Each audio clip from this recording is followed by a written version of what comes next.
Shalom, Bapak Ibu dan saudara-saudara yang terkasih dalam Yesus Kristus. Firman Tuhan yang akan kita renungkan hari ini, saya akan baca dari kitab Filipi pasal yang kedua, ayat yang kelima sampai dengan ayat yang ke-11. Begini firman Tuhan. Hendaklah kamu dalam hidupmu bersama menaruh pikiran dan perasaan yang terdapat juga dalam Kristus Yesus, yang walaupun dalam rupa Allah tidak menganggap kesetaraan dengan Allah itu sebagai milik yang harus dipertahankan, melainkan telah mengosongkan dirinya sendiri dan mengambil rupa seorang hamba dan menjadi sama dengan manusia. Dan dalam keadaan sebagai manusia ia telah merendahkan dirinya dan taat sampai mati, bahkan sampai mati di kayu salib. Itulah sebabnya Allah sangat meninggikan dia dan mengaruniakan kepadanya nama di atas segala nama, supaya dalam nama Yesus bertekuk lutut segala yang ada di langit dan yang ada di atas bumi dan yang ada di bawah bumi, dan segala lidah mengaku Yesus Kristus adalah Tuhan bagi kemuliaan Allah Bapa. Amin. Saudara-saudara, Bapak Ibu yang terkasih dalam Yesus Kristus, di tengah keadaan yang tidak normal ini, kita masih diberikan kesempatan oleh Allah untuk melakukan ibadah kita. Saya yakin bahwa ada begitu banyak orang meyakini bahwa apa yang kita alami sekarang, situasi yang kita alami sekarang adalah bagian dari penderitaan. Mungkin kita mengatakan saya sudah menderita, tidak bisa bekerja, tidak lagi bisa mendapatkan uang. Saya menderita oleh karena kesehatan terganggu. Saya menderita karena ini, itu, dan lain sebagainya. Bahkan mungkin kalau kita hitung-hitung ada begitu banyak penderitaan yang saat ini sedang kita alami oleh karena situasi ini. Saudara, ketika Paulus menuliskan surat ini kepada jemaat Filipi, ia juga sepertinya memahami bahwa jemaat Filipi adalah orang yang suka melihat hidup sebagai bagian dari penderitaan. Oleh karena itu pasal yang kedua ini sebenarnya menasihatkan satu kesatuan.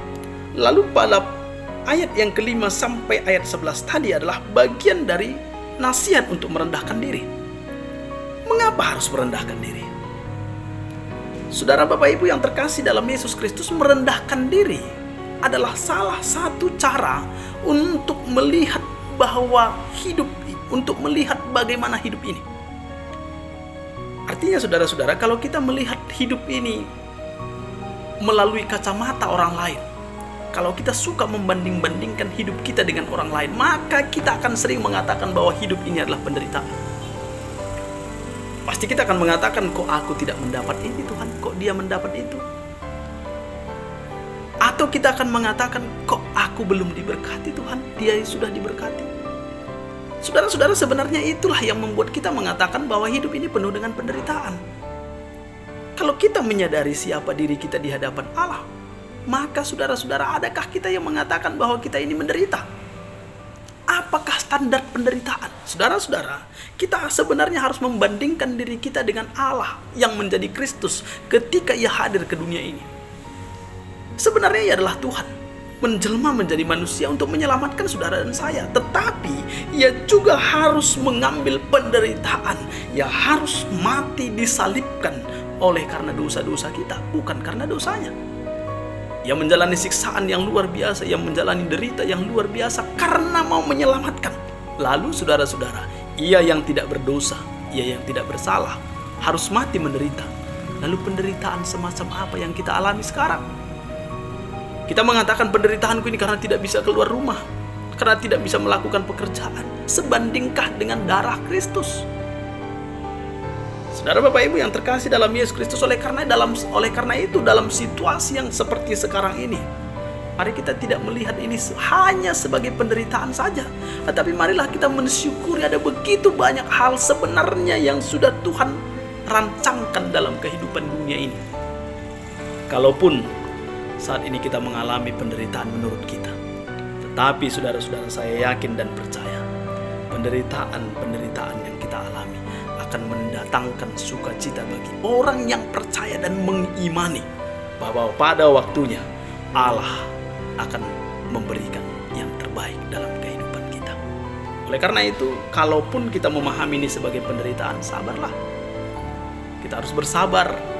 Kita harus menunggu sampai kemudian situasinya normal kembali. Lalu kita akan boleh hidup bersama-sama lagi untuk bersama memuji Tuhan, memuliakan Tuhan dalam kehidupan kita. Biarlah saudara-saudara di tengah-tengah penderitaan ini, firman ini boleh menguatkan dan meneguhkan kita agar kita tetap setia dan percaya di dalam Kristus Yesus. Amin. Mari kita berdoa. Tuhan, terima kasih untuk firman-Mu ini. Biarlah firman-Mu ini boleh meneguhkan kami di tengah penderitaan hidup ini. Kami percayakan hidup kami bagi-Mu. Di dalam nama Yesus kami berdoa. Amin. Shalom Bapak Ibu.